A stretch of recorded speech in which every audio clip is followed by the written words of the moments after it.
In person గా ఇంత fun గా ఉండే హేమ గారికి ఒక సాడ్ స్టోరీ కూడా మేము చూసాము. డెఫినెట్ గా రేవ్ పార్టీది ఎంత దారుణంగా వైరల్ అయిపోయింది, ఎంత దారుణంగా న్యూస్ బయటకు వచ్చేసింది. ఆ తర్వాత హైకోర్టు కొట్టేయడం, ఇవన్నీ కూడా అక్కడ వరకు వచ్చిన వార్త. ఇది మాత్రం చాలా తక్కువ వచ్చింది. సో అది అసలు మీకు ఎలా పర్సనల్ గా ఎఫెక్ట్ అయింది? ఎందుకు ఎఫెక్ట్ అవ్వదురా, ఎంత చేశారు వాళ్ళందరూ అసలు. చాలా అంటే నేను తీసుకోలేను బేసిక్గా, ఎందుకంటే నేను ఏదున్నా ముక్కుసూటిగా మొహం మీద మాట్లాడేస్తాను. కానీ ఆ టైంలో బయట రాలేకపోతున్నాను, వాళ్ళని తిట్టలేకపోతున్నాను, వాళ్ళకి ఇది కాదురా అని చెప్పలేకపోతున్నాను. చాలా మనస్తాపానికి గురయ్యాను ఆ టైంలో. సో ఆ టైంలో ఊరోళ్ళు ఏమంటారు.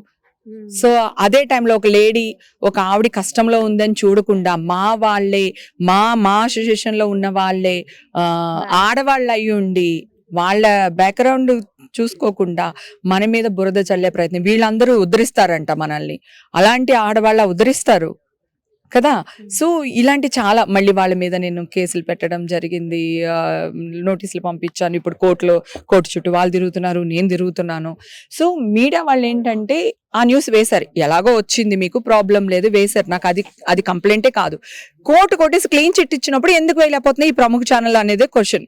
ఎక్కడైతే నా గురించి తప్పుడు ప్రచారం జరిగిందో, రాంగ్ న్యూస్ వెళ్ళిందో, అక్కడే నా గురించి ఈ పాజిటివ్ న్యూస్ రావాలి. వచ్చే వరకు నేను పోరాడుతూనే ఉంటాను. నాకు చాలా టైం ఉంది.